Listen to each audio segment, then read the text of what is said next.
Ma présentation porte sur l'amélioration de la productivité des céréales par la fertilisation et l'irrigation d'appoint.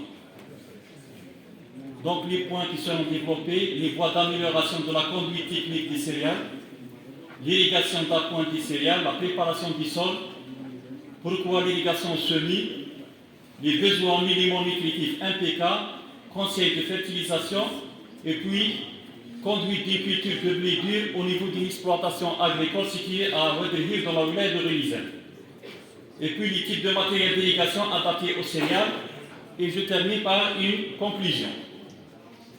Donc les besoins de blé sont globalement situés entre 550 et 600 mm, répartis sur les différents stades végétatifs.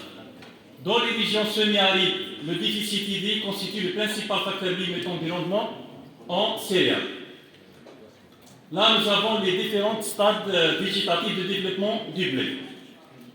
Pour les voies d'amélioration de la conduite technique des céréales en zone en déficit hydrique, dans la sélection emploi de génotypes résistants à la sécheresse, position du cycle de la culture dans les périodes où le déficit hydrique est moins probable ou moins accentué, l'excuse, en jouant sur la date de semis et la précocité variétale.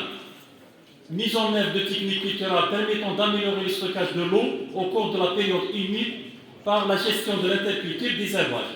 Et puis choix d'un niveau de rationnement suffisant de la culture par les techniques culturales appliquées au semis, densité de peuplement et timide minéral équilibré.